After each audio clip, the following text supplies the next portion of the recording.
You know that supercomputer you carry around in your pocket? The one you pretty much run your life on? Well, it didn't just pop into existence. Its story is this incredible, sprawling epic of human ingenuity that goes back thousands of years. So let's dive into this amazing journey, from mind to machine. Seriously, every single tap, every swipe you make is the end result of a long, long line of curiosity, creativity, and people just refusing to quit. It's a story that starts not with silicon and circuits, but with something way simpler: beads on a wire. And that's the big question, right? How on earth did we get from there to here? Well, we're going to trace that exact path, starting right at the very beginning, at the dawn of calculation. Okay, so our story kicks off with a really basic human need. The need to count things, to keep track of stuff, to organize our world. And this led to the very first brilliant attempt to automate the process of thinking. And here it is, the abacus. First used in places like Mesopotamia. It might seem simple to us now, but this was a revolutionary idea. It was humanity's first go at offloading mental work onto a device. The very first tiny step toward automating thought itself. For the next few thousand years, things stayed pretty much the same. But then, as we head into the Renaissance and the Enlightenment, inventors start to dream bigger. They started imagining these intricate, beautiful machines full of gears and levers that could do the math for them. And you start seeing these early attempts pop up. You've got Blaise Pascal's Pascaline, which could add and subtract. Then Gottfried Leibniz comes along and ups the ante with a machine that could also multiply and divide. These were the crucial building blocks, you know? They were setting the stage for a truly radical idea that was just around the corner in the 1800s. And this was it. This was the radical idea: Charles Babbage's analytical engine. Now get this, it was never actually built with its steam-powered gears, but the concept was a breathtaking leap forward.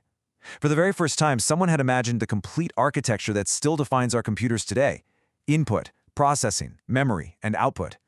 It was a programmable computer, imagined a full century before the tech existed to make it real. And you absolutely can't tell this story without talking about the brilliant Ada Lovelace. Because while Babbage was dreaming up the hardware, she was envisioning the software. She wrote complex algorithms for the analytical engine, making her, effectively, the world's first computer programmer. She was writing code for a computer that was still just a dream. That mechanical dream was powerful, but gears and levers can only move so fast.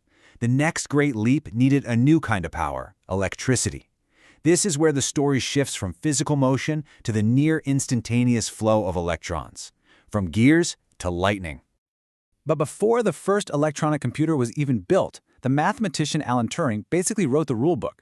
His concept of a Turing machine wasn't a physical device. It was an idea, a thought experiment that laid out the fundamental logic for all modern computing. He proved that one single machine could solve any problem that can be broken down into logical steps. This was basically the birth certificate of computer science. And then, during World War II, that theory slammed into reality. Machines like Colossus in the UK and ENIAC in the US were built to do critical work, like breaking enemy codes. And they were absolute monsters. They filled entire rooms with racks and racks of glowing, hot, and pretty unreliable vacuum tubes. But they worked. They proved that large-scale electronic computing was actually possible. So, the biggest problem with those early computers was that they were huge and unreliable. The solution? Miniaturization. The technology had to shrink. So we went from that bulky, hot vacuum tube to the tiny, super reliable transistor. And the next massive leap was the microchip, which let us cram thousands and eventually billions of those transistors onto a single sliver of silicon. Mark this year down, 1947. The invention of the transistor at Bell Labs wasn't just another small improvement. It was the invention. The single most important breakthrough that made everything we have today possible. Without the transistor, none of it exists. All right, so the tech is getting smaller, it's getting more powerful. And that gets a whole new generation of visionaries asking a totally different question. What if this incredible power wasn't just for governments and huge corporations? What if everyone could have a computer in their own home? And that question just sparked a revolution. In the 70s and 80s, things just exploded. You get this rapid-fire innovation. The Apple II helps kick the whole thing off, the IBM PC creates a standard that everyone can build on, and then the Apple Macintosh completely changes how we interact with computers, forever. And this right here was the game changer. This was the leap that made computers usable for the rest of us. We went from the old command line we had to memorize and type out all these cryptic commands to the intuitive graphical user interface. Suddenly you had a little desktop on your screen with icons and files you could just point at and click with a mouse. It made computers approachable for absolutely everyone.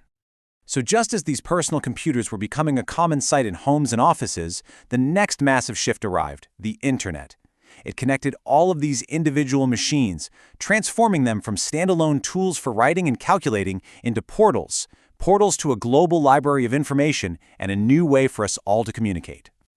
And that brings us pretty much to the modern era, where the pace of change has just gone into hyperdrive. The basic ideas are still the same, but the scale and what we can do with them are things that Babbage or even Turing could have barely imagined. I mean, just stop and think about it. Today, we've got literal supercomputers in our pockets. All our data lives in this invisible, decentralized cloud. We are interacting every single day with artificial intelligence, machines that are learning, reasoning, and even creating. It's starting to blur the line between a tool and a collaborator. So what's the next frontier? Well, it might just be quantum computing. See, every computer we use today thinks in bits, which are always either a 0 or a 1, on or off. Simple choice.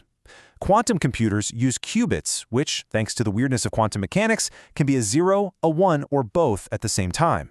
By breaking free of that binary choice, they promise a level of processing power that could solve problems that are currently impossible for even the fastest supercomputers on Earth. You know, when you step back and look at this whole incredible journey, you see this amazing pattern. From a simple abacus to complex neural networks, the computer has always been a kind of mirror, reflecting our own intelligence, our own ambition, and our relentless desire to understand and shape our world.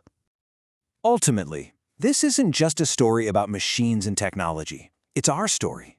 It's an epic about human creativity that began with counting stones and has brought us to the verge of creating artificial minds. The history so far is written. The only question left is, what will we write in the next chapter?